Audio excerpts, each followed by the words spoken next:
দিনটা ছিল সোমবার, তাই সকাল সকাল স্নান করে এখানে আমি ভোলে বাবার মাথায় জল দিয়ে নিলাম। এদিকে সব ঠাকুরকে একটু প্রণাম করে নিলাম। তো এখন ঘড়িতে বাজে 1:15, অনেকটা লেট হয়ে গেল। তোমরা নিশ্চয়ই ভাবছো এত সেজে গুজে সকালবেলা রোদ্রের মধ্যে কোথায় যাচ্ছি। তো আজকে যাচ্ছি আমি বাড়িতে, মানে আমার ভাস্তার জন্মদিন, সেখানেই যাচ্ছি। তো সকালেই যেতে হতো, বাট আমি সব কিছু সেরে এখন যাচ্ছি। তো এই যে মোটামুটি রেডি। গরমের মধ্যে আর কী করবো বলো, এইভাবে রেডি হয়ে যাচ্ছি। কিন্তু অনুষ্ঠানটা তো বিকালে, মানে সন্ধ্যার দিকে কেক কাটিং হবে। তবুও আমি তো বাড়ির মেয়ে, আমাকে তো তাড়াতাড়ি যেতেই হবে, পিসি বলে কথা। তো অনেকটাই লেট হয়ে গেছে, আমাকে আগে যেতে হতো। তো এই দেখো আমি রেডি গরমের মধ্যে। বাপরে বাপ, মেয়েকেও রেডি করলাম। পুরো ব্লগটা কিন্তু দেখতে হবে বন্ধুরা, একদম স্কিপ করলে চলবে না। কোথায় যাচ্ছি আমরা? ভালো করে বলো। গিয়ে দেখি বেলুন ফোলানো হচ্ছে, ভাই বোনরা সবাই মিলে বেলুন ফোলাচ্ছে।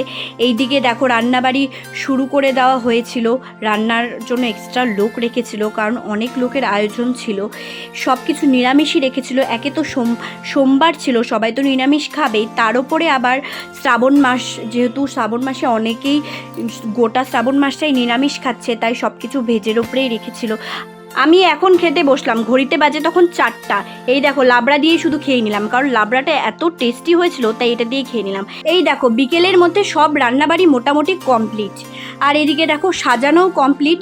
আমাদের থিম হচ্ছে স্পাইডারম্যান। কেকও স্পাইডারম্যান, সব কিছু স্পাইডারম্যান, কারণ আমাদের পুচকু রান্না স্পাইডারম্যান সবচেয়ে পছন্দের। দেখো আমার মেয়েকেও সাজিয়ে গুছিয়ে দিয়েছি। এদিকে ও তো সাজগোজ তো কিছু থাকেই না, এই দৌড়াদৌড়ি করছে, দুষ্টামি করছে। আর দেখো গরমে বার্থডে বয়ের কী অবস্থা, খালি হেসেই যাচ্ছে। এর আগের বার তো অনেক ভয় পেয়ে গিয়েছিল, এবার তাও ভয় ঠয় পাইনি, সুন্দরভাবে কেক কাটিং করেছে, কোনো কান্নাকাটি করেনি। লোকজন আসার আগেই কেক কাটিংটা হয়েছে, মানে আমরা নিজেদের বাড়ির লোক সবাই ছিলাম, কারণ পরে অনেক ভিড় হয়ে যাবে, তাই এই অল্প লোকের মধ্যেই মোটামুটি 7:30টার দিকেই কেক কাটিং করে ফেলেছে। কেকটাও খুব টেস্টি ছিল সত্যি। কেকটা বানিয়েছিল তন্ময়দার বউ, মানে বৌদি তোমার হাতের কেক কিন্তু অসাধারণ, আমার কিন্তু খুব ভালো লেগেছে। এদিকে দেখো আমার পুচকু আশীর্বাদ করছে ওর দাদাকে, নিজেই আশীর্বাদ করছে। এই যে আমার বোন কোল্ড ড্রিঙ্কস সার্ভ করছে সবাইকে, আমি ভাবলাম নিয়ে একটু ভিডিও করে নিই। আর ও কি বললো বলো তো, আমাকে শেষ পর্যন্ত ওয়েটারই বানিয়ে দিলি। যা গরম পড়েছিল বাপরে বাপ, কোল্ড ড্রিঙ্কসটা খেয়ে না আমার প্রাণটা একটু জুড়োলো জানো তো। মাঝখানে আর ভিডিও করতে পাইনি, এত গরমের মধ্যে লোকজনের মাঝখানে সবার সাথে কথা বলতে হচ্ছিল, তাই এই যে লাস্টে একটা ছোট্ট ভিডিও করে নিয়েছি। আমরা সবাই বাড়ির লোক মিলে খাচ্ছি। এই যে এখন টাটা বাই বাই হয়ে যাচ্ছি, সবাই বাড়ি চলে যাচ্ছি।